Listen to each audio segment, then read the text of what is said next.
Olá a todos, eu sou a professora Cielo Griselda Festino, sou membro do grupo de pesquisa Encontros Interculturais em Educação à Distância, Narrativa de Vidas dos Diferentes Brasis, da Universidade Paulista. Hoje eu vou trazer para vocês um tipo diferente de narrativas. Que narrativas são estas? São narrativas de lugar. Y estas narrativas del lugar, las que os voy a contar para vocês, se organizan a partir de un concepto, que es el concepto de geografías significativas. ¿Qué serían esas geografías significativas?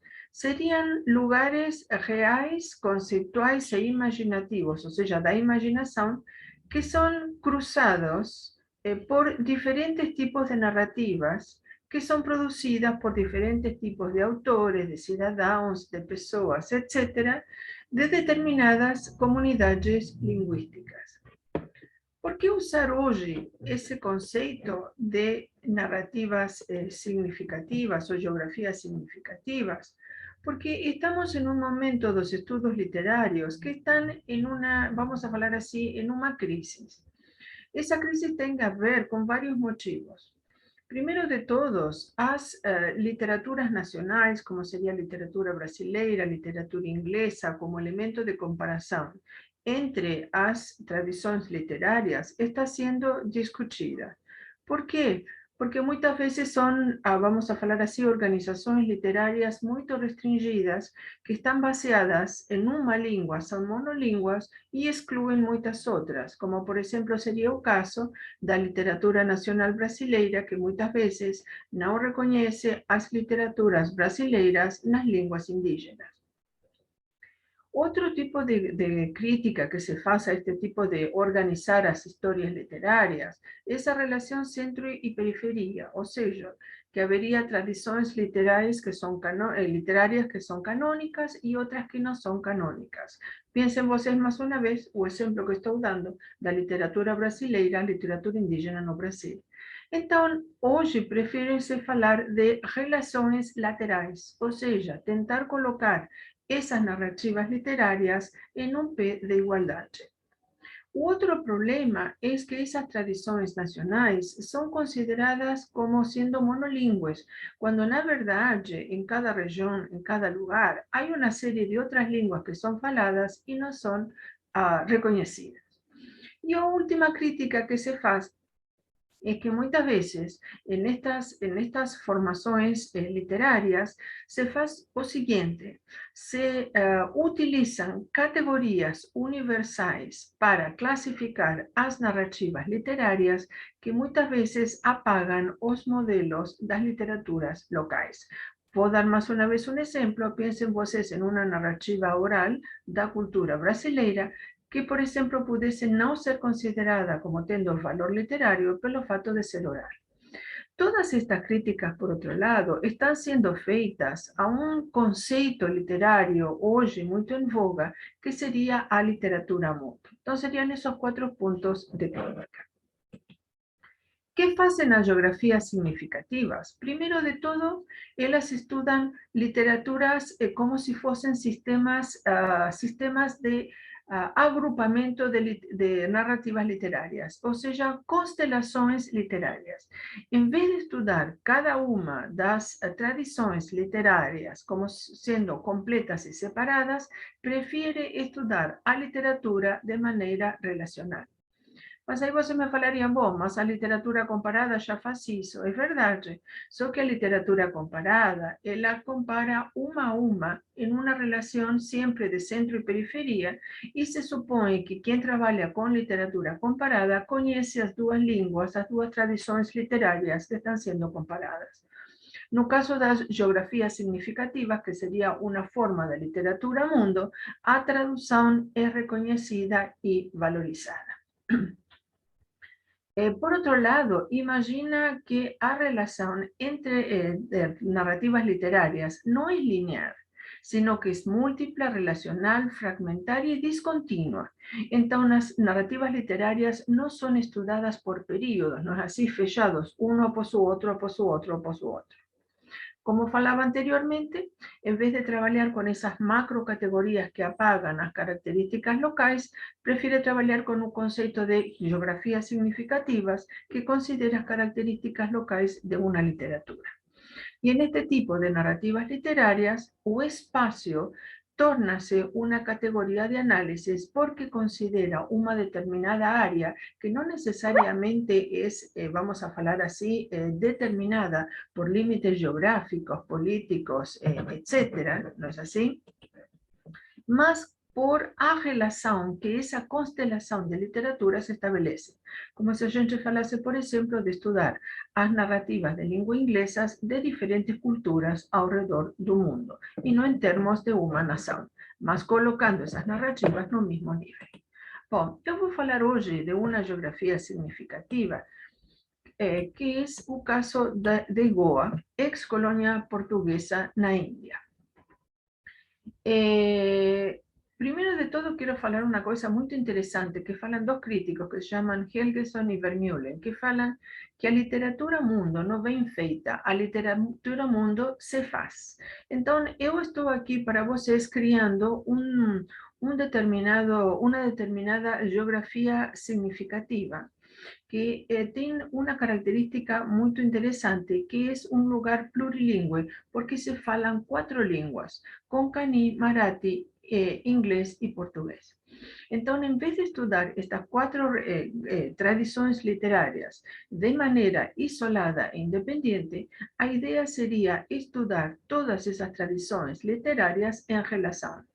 Eu não falo nem Konkani nem Marathi e por isso eu somente posso ler essas narrativas literárias em tradução. Posso sim ler português e inglês. Então, para fazer esse tipo de análise, eu vou considerar uma metáfora em comum para essas quatro línguas. A minha metáfora vai ser aldeia, a vida na aldeia. Por quê? Porque Goa, este estado da Índia, esta ex-colônia portuguesa, tem muitas aldeias. E se fala, por exemplo, no caso da Índia, que Índia vive em suas aldeias. Ou seja, que a maioria da população, mais do que ser uma população urbana, seria uma população rural. Mas imaginem vocês as percepções que muitos cidadãos podem ter dessas aldeias, não necessariamente essa mesma. Então, por exemplo, hay un señor que se llama Dominique Fernández, que es goés, y que le fala que su aldea de Anjuna era un lugar de recogimiento, y él lembra esa aldea con muchísimo cariño. Mas tem outra goesa que se llama Priti Padgaonkar, que vocês ven que ya los nombres son diferentes, que les pertenecen a diferentes grupos étnicos, religiosos, etc. Y que ela fala que es muy difícil para ella saber cuál verdaderamente es su aldea natal. En cuanto para Fernández es muy claro cuál es su aldea natal y él le tiene un grande cariño por ella, para Padgaonkar no es así. ¿Por qué no? Porque él y su familia tinham sido deslocados da aldea onde a família tinha morado por muito tempo por diferentes motivos políticos, sociais, etc. E na nova aldea onde eles moram agora, eles não são reconhecidos como sendo locais. Então, vocês veem a percepção diferente. Então, por isso tem este crítico Philip Cohen, que ele fala que muitas pessoas têm uma ideia muito idealizada da aldeia como um lugar romântico, rural, onde as pessoas vivem em paz e a vida é harmoniosa, mas para outros, a aldeia é um lugar de injusticias sociais e que toda essa harmonia é como uma espécie de tela que tenta cobrir que coisa? A exclusão, a injustiça e a desigualdade. Para falar desses temas, eu vou comentar 4 contos de Goa em 4 línguas. O primeiro conto se chama Home, Lar, e foi escrito por Nisha da Cunha, na língua inglesa.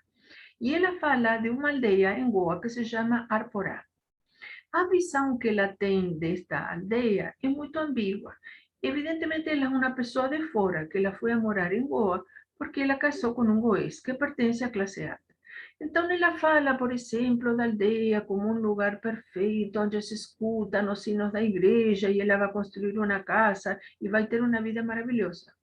Mas acontece que, uma vez que ela constrói a casa e tem uma família, os filhos não querem ficar porque eles acham que essa vida na aldeia sufoca eles. Há outro conto muito maravilhoso que se chama The Legacy of Love, O Legado do Amor, de um escritor que se chama Lakshman Sardesai e que ele escreve em língua maratha. Ele é de uma aldeia que se chama Savoy Veren. Ele também era de uma família de fazendeiros do lugar, mas ele tem uma visão social muito crítica. E ele conta a história de um Brahmin, um homem religioso, não é assim, que tinha perdido todas as suas posses e que ele vai trabalhar nas terras de um grande senhor, um fazendeiro, que em português se chama, e em Goa se chama de Batecar, e essa terra desse Batecar, desse fazendeiro, ela está totalmente abandonada. E então este senhor, este Brahmane, vai trabalhar a terra, ele já é um homem grande, e ele trata essa terra com tanto carinho que ele produz um lugar muito fértil, não é assim, cheio de árvores e gado, etc. E esse Batecar, esse fazendeiro, fica isolado.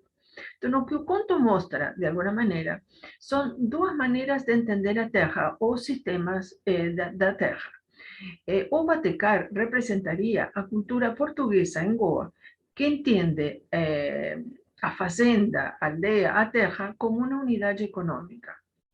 Mas para o Brahmane, a terra é um lugar onde a família nasceu e ele tem um tipo de sentimento diferente sobre essa terra. Ele tem, vamos a falar assim, como uma relação quase que espiritual com a terra. Então, vocês veem como esses dois contos, escritos em duas línguas, mas sobre o mesmo tema, eles contam ideias diferentes sobre a vida no vilarejo.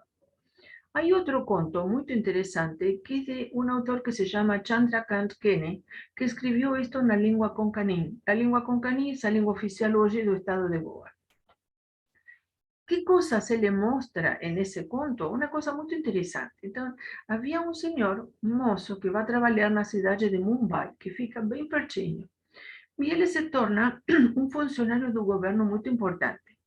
Entonces, un mozo da aldea, que aldea es, no vou me lembrar agora o nome exactamente en este momento, vai visitar eles. E pide un favor, ele quer ir a trabalhar en África ou en Asia, então ele precisa de un pasaporte. E ele consegue o pasaporte para esse moço vai trabalhar no exterior, fica rico e começa a enviar dinheiro para a mãe. Então, um dia a mãe, para agradecer a este mozo que moraba en Mumbai, aparece en un carro muy lujoso, etcétera, etcétera, ¿no es así?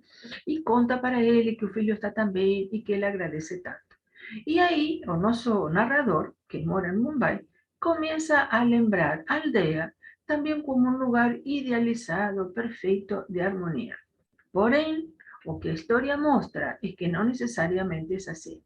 Essa senhora que vai lhe agradecer em nome do filho era uma porteira que muitas vezes trabalhava na estação de trem carregando as malas das pessoas que iam na aldeia a visitar ou a passear. E muitas vezes ela tinha sido muito discriminada. Então, o que esse moço que mora agora em Mumbai, no governo, lembra de Goa, é uma visão idealizada. O que se conta do passado dessa mulher é uma história quase que cruel de discriminação na vida da aldeia. Muito parecido é outro conto que chama-se Esperança, de Vimala Devi, e este conto está escrito em língua portuguesa. E mostra mais uma vez um tableau vivant entre batecares e manducares, ou seja, os donos da terra e aqueles que trabalham na terra. Y conta a historia de un mozo que es de una familia de manducares, o sea, de camponeses, que tiene la posibilidad de estudiar en un liceo portugués y él quiere una vida diferente. Entonces van a casa de los fazendeiros para pedir que ayuden a él, ¿no es así?, a conseguir un buen trabajo en uno de los escritorios del gobierno. Mas a moza da casa dos fazendeiros, ¿no es así?, que tem muitos problemas porque a sua própria família, que antes ricas, agora está sendo empobrecida, não decide não ajudar esse moço, porque ela considera que ele é de casta baixa e que se ele ajudar ele para entrar no governo, o que ela estaria fazendo, de alguma maneira, seria encurtando a distâncias entre as castas e classes sociais, mas também fazendo que coisa? Tirando trabalhos ou possibilidades que são necessárias para a sua própria casta. Ou seja, que quando a gente vê todas estas historias, ¿no es así? Todas terminan de alguna manera que cuando vos se coloca las 4 historias juntas, es como que las contasen a misma historia de perspectivas diferentes y que esa grande historia feita de esas 4 otras narrativas termina con una especie de final abierto. ¿Cuál sería u otro interés de este tipo de narrativas o estudiar las narrativas así? Sería dar visibilidade ao que se chama The Great Unread. ¿Qué sería The Great Unread? Serían todas aquelas literaturas ou narrativas que não são muito conhecidas. Então, quando a gente trabalha a partir do conceito de geografias significativas, que estão compostas de múltiples cânones, que incluem trabalhos díspares e muitas vezes desiguais, ele ajuda a fazer que coisa? A dar visibilidade a esse great unread, ou seja, a narrativas que são muitas vezes silenciadas, a renovar o conceito de valor literário e a redefinir o que se chama de literatura mundo. Bom, aqui estão alguns dos textos que eu citei nesta apresentação. Eu espero que vocês tenham gostado e que eu tenha contribuído para vocês melhor entender o que seria hoje a literatura mundo e o que seria também isso que nós chamamos de geografia significativas. Muito obrigada e até a próxima.